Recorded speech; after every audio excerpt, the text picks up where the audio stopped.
Stop right now and ask yourself something radical. What if the person you think you are isn't actually you at all? What if every belief you hold, every decision you make, every desire that drives you forward didn't originate from the deepest core of your being, but was carefully programmed into you by forces you've never even questioned? Your parents, your culture, your education, the invisible expectations floating through the air like psychological pollution. Here's an unsettling thought. How much of your identity actually belongs to you, and how much of it is just a sophisticated mask you've been wearing for so long that you've forgotten it isn't your face? Right now, in this moment, are you living authentically, or are you just playing a character in a script someone else wrote? Today, we're diving deep into one of Carl Jung's most transformative insights, an idea that has the power to completely shatter how you see yourself and rebuild your entire understanding of what it means to be human. Jung believed that life doesn't truly begin until you find yourself. But this isn't some shallow self-help platitude about being yourself. This is something far more profound and far more challenging. What does it actually mean to find yourself? Is it simply gaining self-awareness, or is there a deeper, more transformative process happening beneath the surface of consciousness? Stay with me, because as we uncover the hidden psychological forces shaping your identity right now, you're going to discover why most people never truly find themselves, and more importantly, how you can break free from the invisible prison most people don't even know they're living in. The final realization we'll explore together has the potential to shift not only how you see yourself, but the very foundation of how you engage with reality itself. This isn't just theory. This is about waking up to who you actually are. Let's begin. The architecture of the false self. Carl Gustav Jung was a Swiss psychiatrist and psychoanalyst who fundamentally changed how we understand the human mind. Born in 1875, Jung started his career working closely with Sigmund Freud, but he eventually broke away to develop his own revolutionary approach to psychology, what he called analytical psychology or depth psychology. Unlike many psychologists of his era who focused primarily on pathology and dysfunction, Jung ventured into territories most scientists considered off-limits. He explored mythology, religion, alchemy, and the vast hidden dimensions of what he called the unconscious mind. He didn't see mental well-being as simply adjusting to society's expectations. Instead, he viewed psychological growth as a profound journey toward what he termed individuation, the process of becoming your most complete and authentic self. But here's the harsh reality that Jung confronted throughout his work. Most people never take that journey. They remain trapped within a version of themselves constructed entirely by external influences. They live according to expectations they never chose, following paths laid out by others, never questioning whether the life they're leading has anything to do with who they actually are beneath all the conditioning. They seek validation from the external world, believing happiness comes from approval, success, or fitting seamlessly into social structures. Yet beneath the surface, there exists a quiet, persistent unrest, an unshakable sense that something fundamental is missing, a feeling that they're living someone else's life while their real life remains unlived. Jung believed that authentic life begins only when we stop running from ourselves and start confronting the truth of who we are beneath all the layers of social programming. But before we can understand what it truly means to find yourself, we must first examine what prevents most people from ever doing so. We need to understand the forces that keep you trapped in a false identity without you even realizing it. From the moment you entered this world, the process of conditioning began. You were given a name, assigned an identity, placed into predefined categories and roles. You were systematically taught what behaviors were acceptable and which ones would result in punishment or rejection. You learned what emotions were appropriate to express and which ones needed to be hidden away. This conditioning process is so subtle and gradual that we rarely question it. We adapt. We conform. Over time, we learn to suppress the parts of ourselves that don't align with external expectations. We bury them so deep that we eventually forget they ever existed. Think back carefully to your childhood. Can you remember moments when you expressed yourself freely and authentically, only to be met with disapproval or rejection? Perhaps you were told to be realistic or to stop being so sensitive. Maybe certain emotions or natural desires were labeled as inappropriate or shameful. Slowly, almost imperceptibly, you learned to hide those parts of yourself. You tucked them into dark corners where no one could see them. And in doing so, you began constructing what Jung called the persona. The persona is the mask we present to the world. It's the carefully curated version of ourselves we show others to gain acceptance, navigate social situations, and function within society.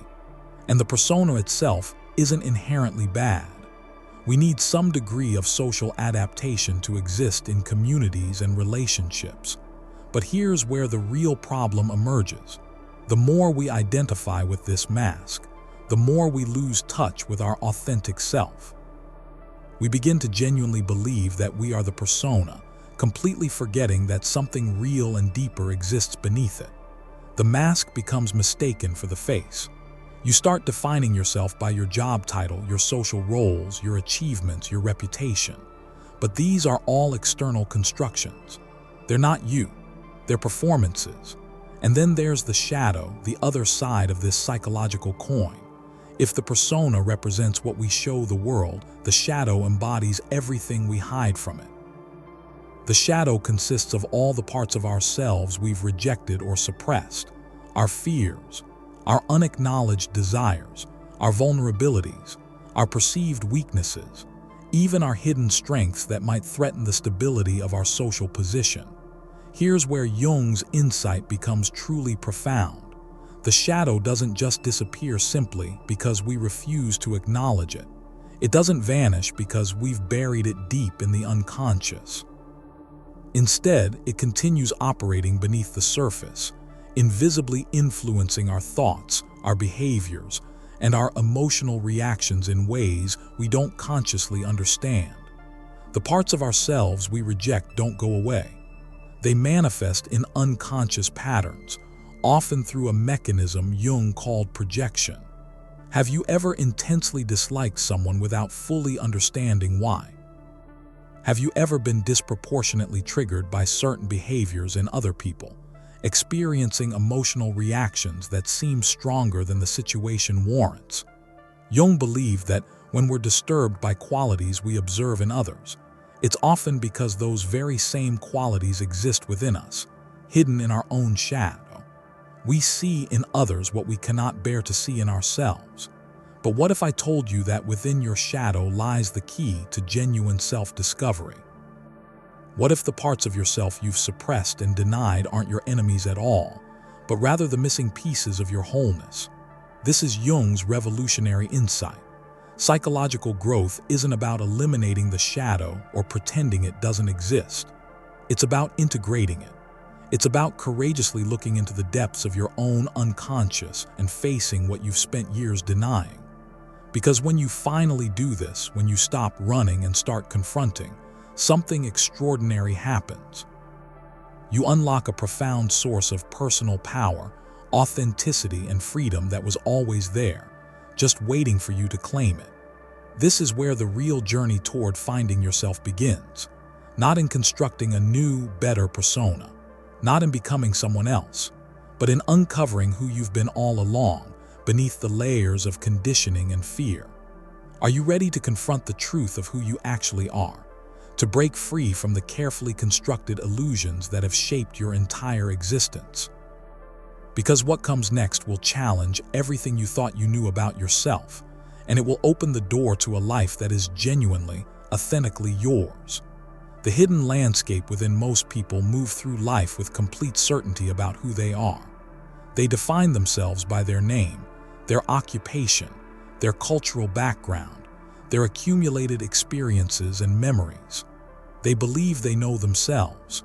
But what if I told you that your identity is infinitely more complex than you've ever imagined? That the self you believe yourself to be is merely a surface-level construct, a fraction of a much deeper and more profound reality. Carl Jung dedicated much of his life to exploring this hidden reality. He believed that within every individual exists an inner world, a vast and intricate psychological landscape filled with forgotten memories, suppressed emotions, unacknowledged desires, and enormous untapped potential. And here's the crucial point. The key to truly finding yourself isn't in constructing a new identity from scratch. It's in uncovering and integrating what has been buried within you all along. Let's pause for genuine reflection. Have you ever experienced a deep, unexplainable longing for something more?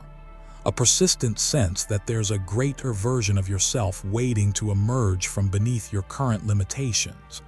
This isn't mere fantasy or wishful thinking. It's the voice of your unconscious mind calling you toward something larger and more authentic. Jung called this transformative process individuation. He believed that genuine fulfillment comes not from conforming to external expectations and social pressures, but from integrating all aspects of ourselves into a coherent whole. The light and the dark, the conscious and the unconscious, the socially acceptable and the hidden. But before we can integrate these disparate parts, we must first have the courage to confront them. And this is precisely where most people stop their journey. They hit this point and turn back. Why? Because facing yourself honestly is profoundly uncomfortable. It requires examining aspects of your personality you've spent years ignoring. It demands that you question long-held beliefs that have structured your entire worldview. It asks you to challenge your deepest fears and confront the internal conflicts that have been quietly shaping your life from the shadows. Think about it carefully. How often do we actively avoid silence and solitude? How frequently do we distract ourselves with work, social media, entertainment, constant noise, anything that keeps us from sitting alone with our own thoughts? This constant distraction isn't accidental or random. It's a sophisticated defense mechanism, an unconscious strategy for avoiding the deeper questions that linger just beneath the surface of awareness. Questions like, who am I really? What do I actually want? Why do I keep repeating the same patterns? What am I truly afraid of? But no matter how much we try to avoid these questions, the hidden aspects of ourselves don't simply disappear. They manifest in unexpected ways, through persistent anxiety, through self-sabotaging behaviors, through unfulfilling relationships that repeat the same dynamics, through a chronic feeling of being lost or disconnected from life. Jung believed that our unconscious mind is constantly attempting to communicate with us, sending messages through dreams, through emotional reactions, through the patterns we keep repeating. But we've learned to ignore these messages, to dismiss them as irrelevant or meaningless. However, when we start paying genuine attention, when we begin looking for patterns instead of dismissing them, something remarkable happens. We begin to see how our deepest wounds influence our choices, how our suppressed desires shape our behaviors in invisible ways, how the things we fear most often contain our greatest lessons and opportunities for growth. Let's consider a concrete example that many people can relate to: the fear of rejection. Countless individuals move through life terrified of being judged, criticized, or abandoned. They constantly seek approval from others. They avoid conflict at all costs. They suppress their authentic thoughts and feelings to maintain social harmony and avoid confrontation. But where does this fear actually originate? Is it really about other people's opinions, or does it stem from something much deeper and more personal? Perhaps it connects to an old psychological wound, an experience from childhood when you felt unseen, unheard, or fundamentally unworthy. Maybe it was a moment of rejection that imprinted itself on your developing psyche, creating a template that continues influencing your behavior decades later. Jung would argue that this fear isn't just a passing emotion you can simply overcome through positive thinking. It's a shadow aspect of yourself that hasn't been fully acknowledged, examined, and integrated. And until you bring it into the light of consciousness, until you understand its origins and its message, it will continue controlling your actions from behind the scenes, pulling invisible strings you don't even know exist. But here's the truly incredible thing. When you finally face these hidden parts of yourself with courage and compassion, they lose their unconscious power over you.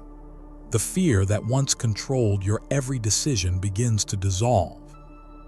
Imagine for just a moment what it would feel like to live without the constant fear of judgment, to speak your truth without hesitation or self-censorship, to make decisions based not on what others expect or demand, but on what genuinely resonates with the deepest part of who you are.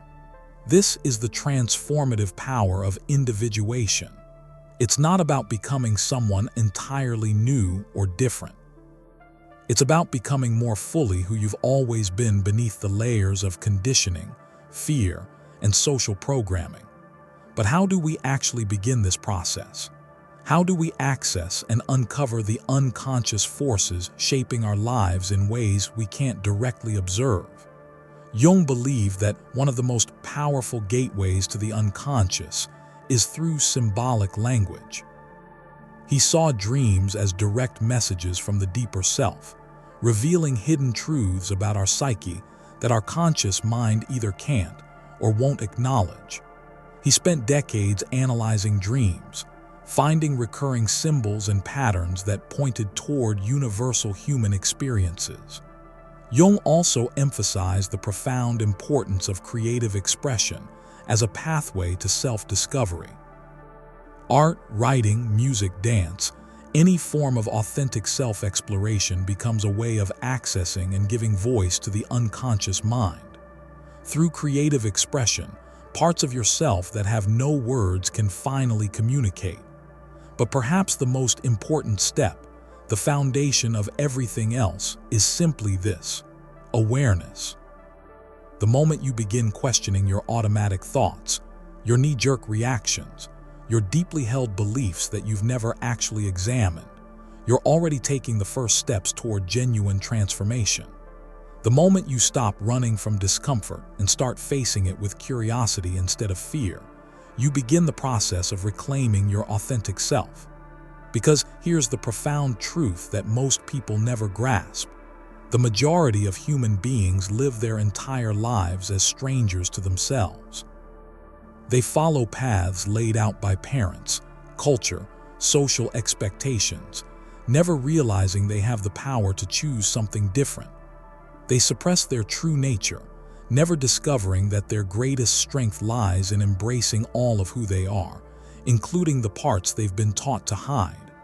But you don't have to be one of those people. You have the power right now to break free from the illusions and limitations that have held you back, to shed the accumulated layers of conditioning and fear that have kept you from experiencing life in its fullness, to step into the complete expression of who you are, unafraid and unapologetic. And in the next part of this exploration, we're going to venture even deeper. We're going to examine the hidden archetypes existing within your psyche, ancient psychological patterns buried in the deepest layers of your unconscious mind that hold the key to unlocking your greatest potential. What you're about to discover may fundamentally change how you see yourself forever. The archetypes, ancient patterns in your psyche. If the journey to finding yourself were as simple as making a conscious decision, everyone would already be living in complete alignment with their authentic nature. But as we've explored, the process is far more complex and nuanced than that. It's not just about choosing who you want to become. It's about uncovering the deep psychological forces that have shaped you without your awareness.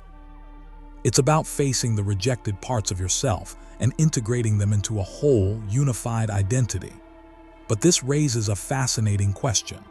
Why do we feel drawn to certain behaviors, desires, or fears seemingly without conscious choice? Why do we repeat the same mistakes in relationships, careers, and personal patterns, even when we desperately try to change?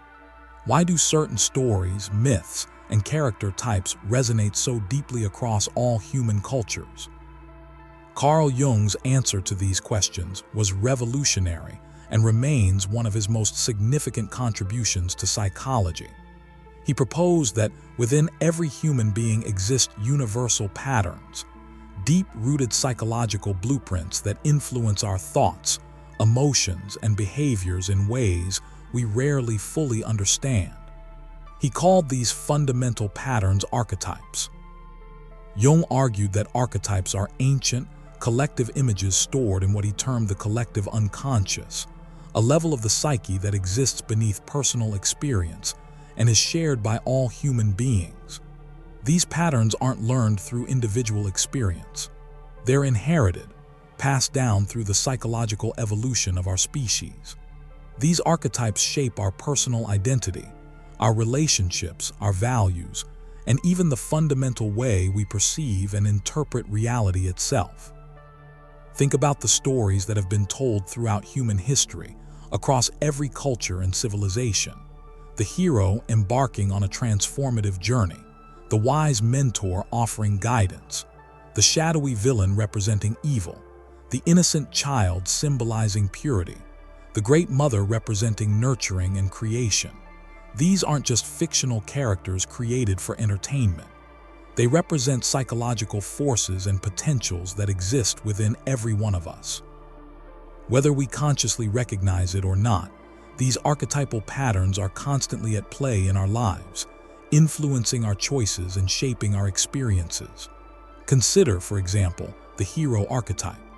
This is the part of you that longs for purpose and meaning, the part that feels called to something greater than mere survival or comfort. It's the aspect of your psyche that seeks to overcome obstacles, grow stronger through challenge, and achieve a higher, more evolved version of yourself. But this archetype never exists in isolation. It's always accompanied by its opposite, the shadow. As we discussed earlier, the shadow represents the repressed and hidden aspects of the self.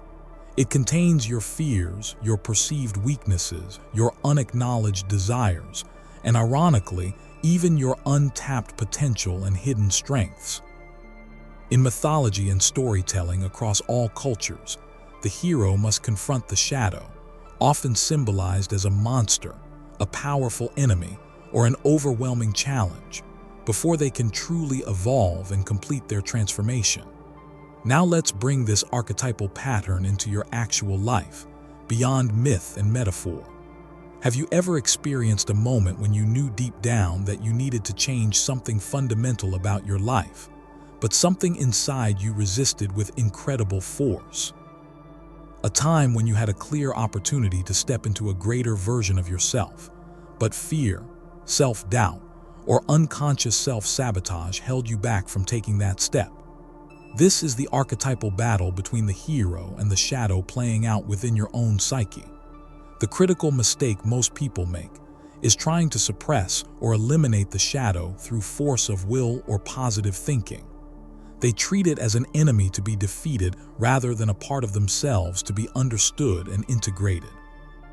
But Jung believed that genuine transformation happens when we integrate the shadow, not by rejecting it or pretending it doesn't exist, but by learning from it, understanding its origins, and recognizing the wisdom it contains. Let's say you struggle with persistent self-doubt. Instead of ignoring it or attempting to cover it with affirmations, Jung would encourage you to ask deeper questions. Where does this self-doubt actually come from? Is it truly yours, or was it implanted in you by past experiences, by critical voices in your childhood, by societal messages about your worth? What lessons might this doubt be trying to teach you? Could it be that within your self-doubt there's actually hidden wisdom, like humility, thoughtful introspection, or the valuable ability to see situations from multiple perspectives before acting? When we begin viewing our struggles not as character flaws or weaknesses to eliminate, but as meaningful messages from the unconscious mind, everything shifts.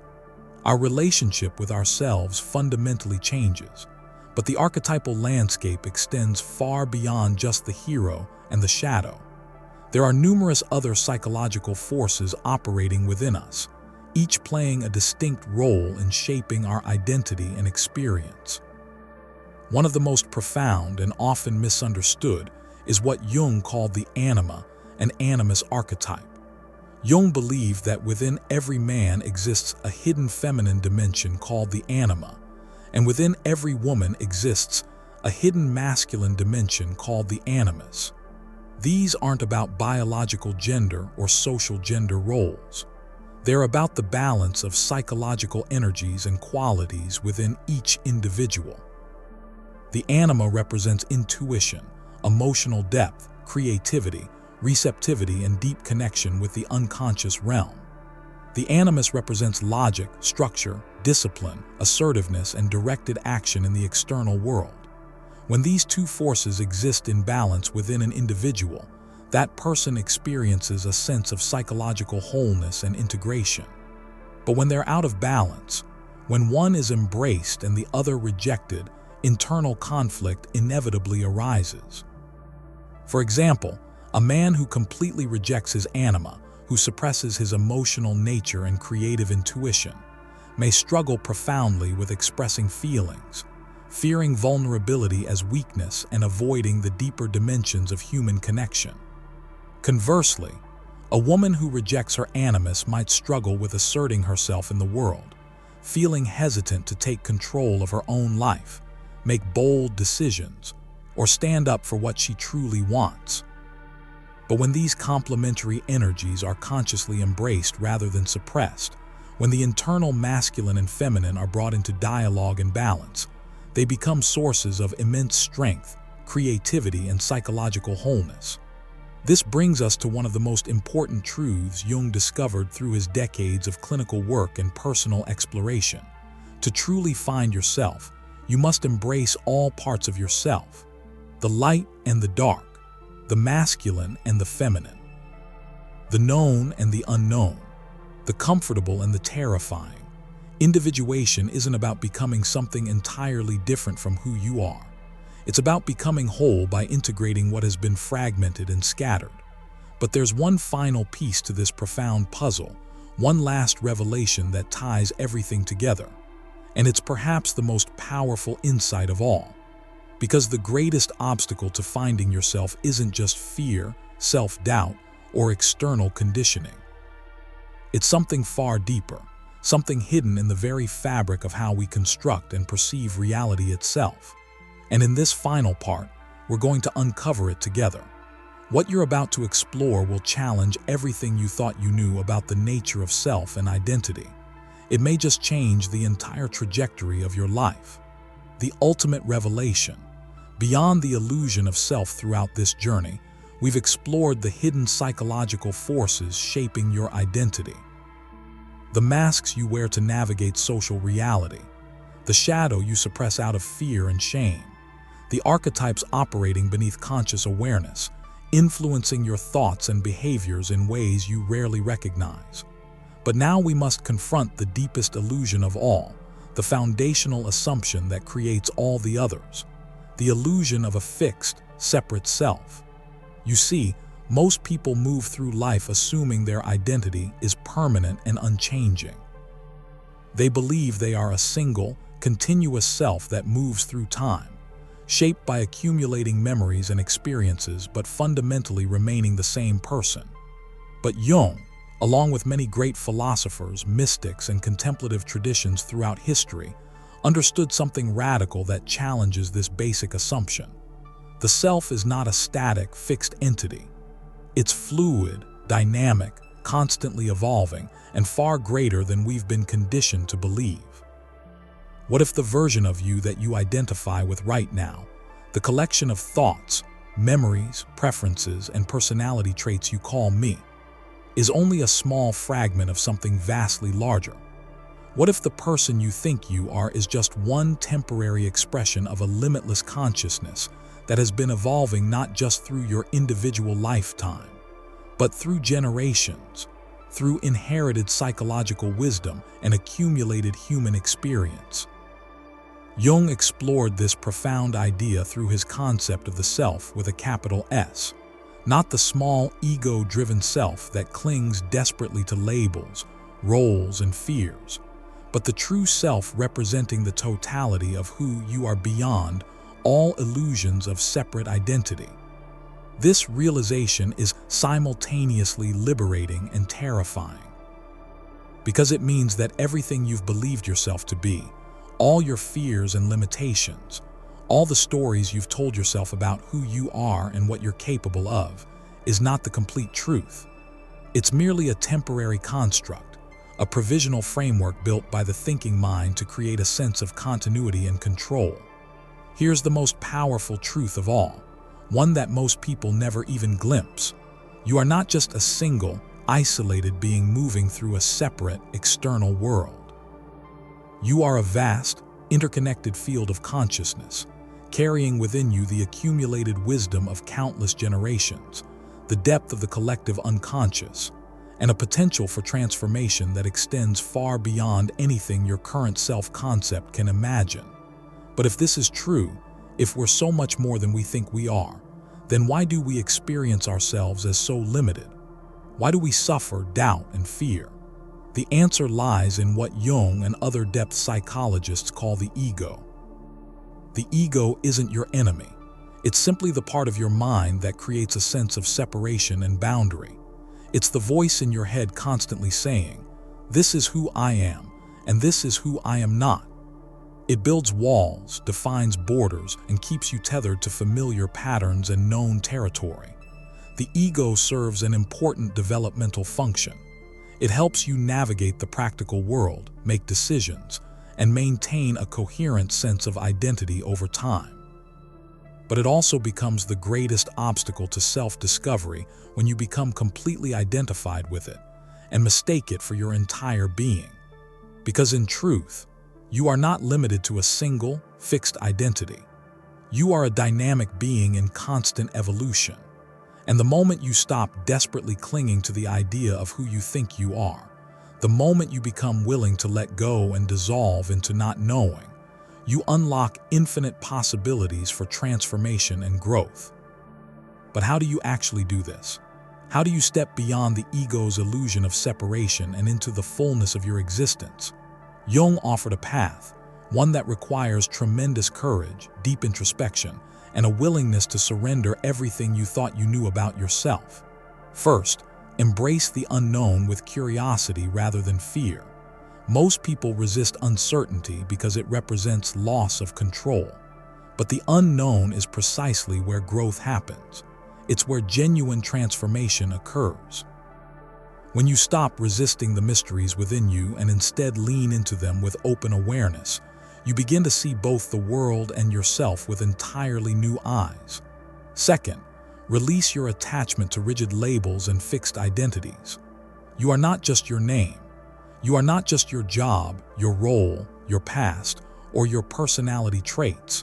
You are something far beyond any definition or category. When you let go of these limiting identifications, you create space for something greater and more authentic to emerge. Third, listen deeply to your unconscious mind. Your dreams, your instincts, your sudden intuitions, they're not random neurological noise. They're meaningful messages from the deeper self, guiding you toward wholeness and integration. The more you learn to listen, the more you'll begin recognizing patterns, synchronicities, and signs pointing you toward your authentic path. And finally, surrender to the process itself. Finding yourself isn't a destination you reach and then stop. It's not something you achieve once and then forget about. It's an ongoing journey, a continuous unfolding of deeper and deeper layers of truth, awareness, and integration. And here's the ultimate revelation, the insight that brings everything full circle. You were never truly lost. You have always been here, complete and whole. The self you've been seeking has been within you all along, patiently waiting to be remembered, recognized, and embodied. The journey to finding yourself isn't about becoming someone you're not. It's about removing everything that isn't truly you, all the conditioning, all the fear, all the false identities, until what remains is the pure, authentic essence of who you've always been. So now the choice stands before you with perfect clarity. Will you continue living as a fragment of who you truly are, bound by old fears, limited by inherited beliefs, trapped within illusions you've mistaken for reality? Or will you step forward into the unknown, embracing the vast, limitless being you were always meant to become?